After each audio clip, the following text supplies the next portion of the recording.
don't have a vision of what I actually ended up with, okay? This actually started by accident.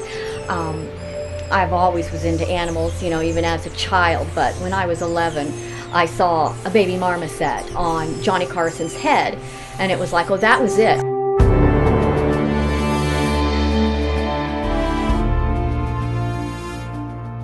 I ended up working for Dr. Greg Harrison, and he trained me, and I worked for him for about 5 years. I started off as a bird courier, but we did all animals, and that's where I got into all the exotics, and he actually had marmosets at the time. And I was able to acquire a pair, and from there it just kind of took off. You know, you end up meeting more people that were into primates and other things. And over the years, from working at a vet's office, I was constantly, you know, can you take my animal in? We can't keep it anymore. Can you rescue this bird? And things like that.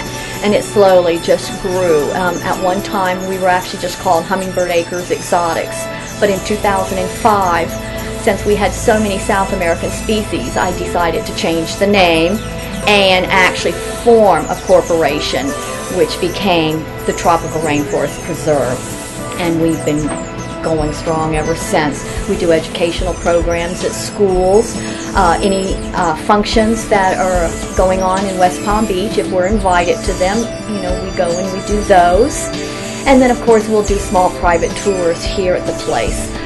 In order to fund our things, of course, it is on donations for all the animals that are rescued. The only money that we do raise ourselves are from any baby birds that we happen to breed, and we sell the babies. And of course, some baby monkeys.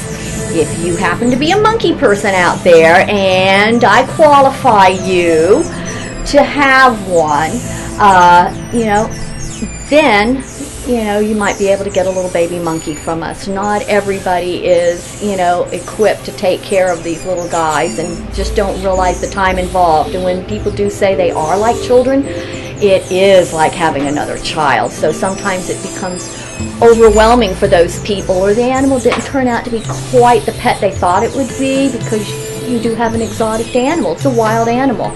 So this is how lots of times out of the pet population out there, we end up with animals back here. And of course, any animal that does come here to the reserve, it's definitely going to stay here. Those people do not have to worry about, oh, is their animal going to be sold out to somebody, or are we just going to take it and use it for breeding or anything. No, we don't do that. The only animals that are actually ever being bred here on the property are my own private animals. So if anybody were, you know, happen to give up one of their animals, they know that at any time they can call for an appointment and they can come and visit their animal. You know, it's always here, and it will continue to stay here.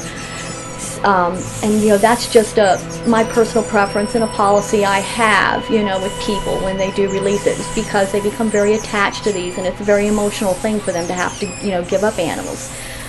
We just took a monkey in last week. A lady has to move to California, and California laws, she can't take that monkey with her. You know, that's her little pride and joy, so it's been really hard on her. And she comes to visit him, and she's coming to visit him again in a couple of days. So, but you know, that little guy will be here forever. They, you know, definitely go to the vets and things like that, and that's just kind of how I fell into this. And now I just have a whole place full of animals.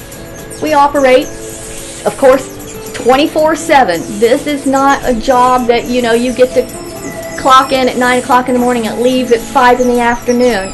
My days start at 6 in the morning and preparing foods and everything. And on certain days, I'm lucky enough that my daughter, even though she got married, is willing to come back and help me sometimes. But you're feeding out everybody. Your time gets so involved with the babies is because you're stopping every few hours to hand feed these babies. So, I mean, your day just lasts forever in cleaning. It's constantly cleaning, doing errands, taking animals for checkups and things like that. And my day ends about 2 o'clock in the morning, our last feedings, unless we happen to have a few monkeys, which I do have here, that don't raise their babies. I'm feeding every hour or so. So the days just never end. Now, thank you for stopping and taking the time to visit the Tropical Rainforest Preserve. I hope this short video gave you an insight to what we're trying to do here and educate people on the animals of the rainforest. And if you have any questions whatsoever, please feel free to fill out the questionnaire on the side. I will get back with you as soon as possible.